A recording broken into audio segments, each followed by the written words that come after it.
উত্তরপ্রদেশে ফারুকাবাদে পুলিশ কনস্টেবলের হাতে ধর্ষিতা এক স্কুল ছাত্রী। স্কুলে যাওয়ার পথে ছাত্রীকে তুলে নিয়ে গিয়ে ধর্ষণ। অভিযোগ, ছাত্রীর দিকে বন্দুক তাক করেছিল কনস্টেবলের সঙ্গী। কিছুক্ষণ পরই অভিযুক্তকে ধরে পুলিশের হাতে তুলে দেওয়া হয় নির্যাতিতার পরিবার।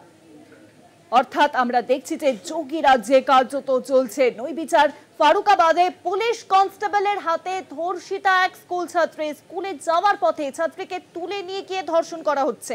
অভিযোগ, ছাত্রের দিকে বন্দুক তাক করেছিল কনস্টেবলের এক সঙ্গী। কিছুক্ষণ পরে অভিযুক্তকে ধরে পুলিশের হাতে তুলে দেয় নির্যাতিতার পরিবার। উত্তরপ্রদেশে ভয়াবহ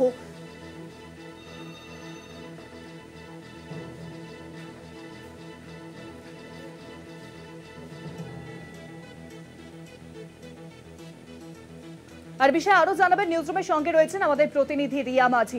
রিয়া, উত্তরপ্রদেশে যে ভয়াবহ পরিস্থিতি, মানে কার্যত বলা যায় যে যোগী রাজ্যে নৈরাজ্য চলছে।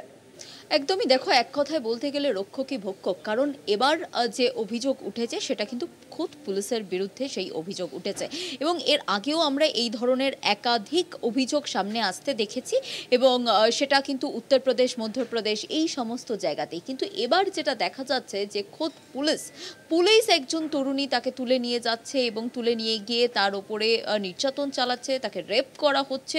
এবং আরও স্পষ্টত জানিয়ে রাখবো যে উত্তরপ্রদেশের ফারুকবাদে সেখানে পুলিশের ওপরে এই অভিযোগ, যেখানে দেখা যাচ্ছে একজন স্কুল ছাত্রী, তাকে তুলে নিয়ে যাওয়া হচ্ছে, তাকে তুলে নিয়ে গিয়ে রেপ করা হচ্ছে, এবং সেই যে অভিযুক্ত তাকে ধরে ফেলছে সেখানকার স্থানীয় বাসিন্দারা, এবং তারপর তারাই পুলিশের হাতে তুলে দিচ্ছে। পুলিশি নিরাপত্তা নিয়ে যারা বারবার প্রশ্ন তোলে, সেই বিজেপি এবং সেই বিজেপির যে ফ্যাক্ট ফাইন্ডিং টিম যখন বাংলায় কিছু হয় তারা দৌড়ে চলে আসে, কিন্তু এই যে জায়গায় যেখানে উত্তরপ্রদেশ, মধ্যপ্রদেশ, বিভিন্ন জায়গাতে একের পর এক লাগাতার এই ধর্ষণের মতো খবর উঠে আসে, এবং এবার তো রক্ষকই ভক্ষক, সেখানে কিন্তু কোনো রকম ফ্যাক্ট ফাইন্ডিং টিমের দেখা নেই।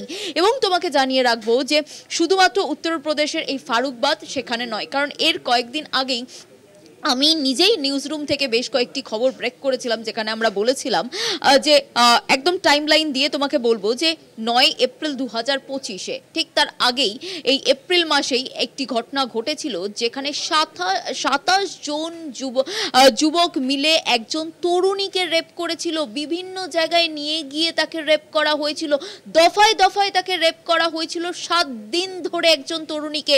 তারপরে সেই তরুণী সেখান থেকে কোনোভাবে প্রাণে বেঁচে পালিয়ে আসে, তারপর সেটি পুলিশের কাছে যায় এবং সেটা তারপরে তদন্ত শুরু হয়। এবং ঠিক তার আগে একটি খবর আমরা করেছিলাম, যেখানে দেখা গিয়েছে যে মধ্যপ্রদেশের সেই খবর, যেখানে একজন মহিলাকে তাকে ইনটক্সিকেটেড করা হয়েছিল। ইনটক্সিকেটেড করার পরে তাকে নিয়ে যাওয়া হয়েছিল একটি রাস্তার ধারে, এবং সেই রাস্তার ধারে নিয়ে গিয়ে তাকে রেপ করা হয়েছিল। এবং শুধু তাই নয়, এতটাই তার তীব্রতা ছিল, বা সেখানে তাকে শুধু রেপ করেছে এমন না, তার পারিপার্শ্বিক যারা রয়েছে তারা সেই ঘটনাকে না আটকে সেটা ক্যামেরা বন্দি করেছিল। ক্যামেরা বন্দি করার পরে সেটা সোশ্যাল মিডিয়ায় পোস্ট করা হয়েছিল, এবং সেটা নিমিষের মধ্যে ভাইরাল হয়ে যায়।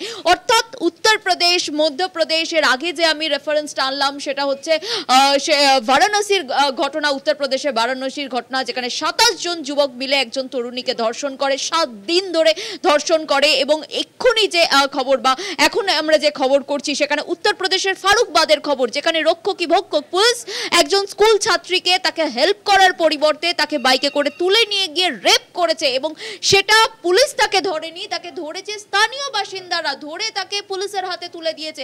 এই ধরনের খবর কিন্তু উত্তরপ্রদেশ, মধ্যপ্রদেশ, যেখানে আকচার ঘটনা ঘটে যাচ্ছে, যেখানে পুলিশের বিরুদ্ধেই সেখানে অভিযোগ উঠছে, সেখানে কোনো ফ্যাক্ট ফাইন্ডিং টিমের দেখা নেই। ফ্যাক্ট ফাইন্ডিং টিম আসছে বাংলাতে, এবং বাংলায় এসে তারা প্লেস অফ অকারেন্সে ঢোকার চেষ্টা করছে। পুলিশ আটকালে তারা পুলিশের বিরুদ্ধে কথা বলছে। অর্থাৎ সবকিছু মিলিয়ে কিন্তু বোঝাই যাচ্ছে যে বাংলার থেকে অনেক বেশি ঘটনা যে উত্তরপ্রদেশ, মধ্যপ্রদেশে ঘটছে, এবং মহিলাদের নিরাপত্তা যে সেখানে কার্যত নেই তা কিন্তু বলাই চলে। অনেক ধন্যবাদ রিয়া। নিউজরুমের সঙ্গে ছিলেন আমাদের প্রতিনিধি রিয়া মাঝি। অর্থাৎ উত্তরপ্রদেশ মধ্যপ্রদেশে যে ঘটনা বারংবার সামনে আসছে তা নিয়ে কিন্তু শুরু হয়েছে তরজা। বিজেপি কেন সেখানে ফ্যাক্ট ফাইন্ডিং টিম পাঠাচ্ছে না? বাংলায় ঘটনার ক্রম অনেক কম সেখানে, তাহলে সেখানে কেন বারংবার ফ্যাক্ট ফাইন্ডিং টিম পাঠানো হচ্ছে? উত্তরপ্রদেশ মধ্যপ্রদেশে কেন পাঠানো হচ্ছে না? প্রশ্ন দেখা দিচ্ছে।